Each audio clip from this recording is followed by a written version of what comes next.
In recent days, the highly anticipated custody trial between former couple Joshua Jackson and Jodie Turner-Smith was quietly removed from the court calendar. The trial, scheduled to begin in mid-October, was called off just one day before the proceedings were set to begin.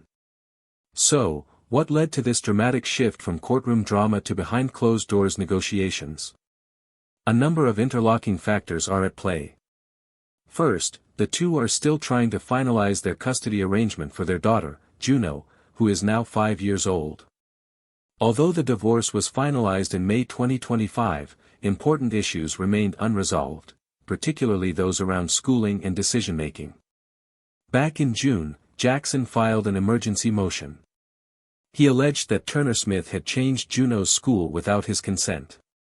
He expressed concern that she might be moving toward a travel-based or nomadic learning style, rather than the traditional school environment they had originally agreed upon.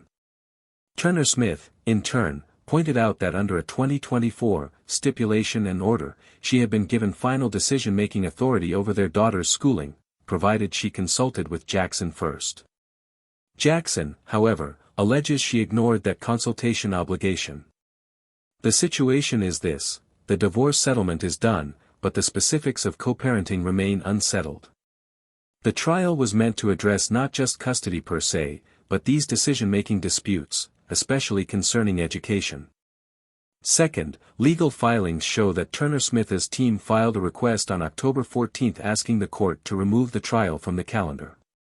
They stated that both parties were negotiating a custody judgment and intended to return to a privately compensated, temporary judge if they couldn't resolve their impasses. In short, rather than go through weeks of courtroom proceedings and public scrutiny, they appear to have opted for a more private resolution process. This could reduce cost, time, and publicity, and give them more control over the outcome. Third, Turner-Smith has openly described co-parenting itself as complicated. She told Glamour, "It's an adjustment period. Nobody hands you a manual." She acknowledged that each parent has a different life, and when those lives diverge, as hers and Jackson's did, co-parenting becomes more difficult.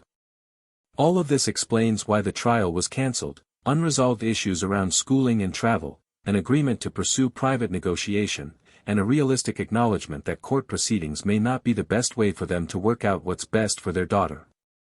So, what lies ahead? If they can reach an agreement, the court's docket stays clear. If they can't, the temporary judge they've engaged privately will step in to mediate or rule on any impasses. Meanwhile, both parents continue to share legal and physical custody.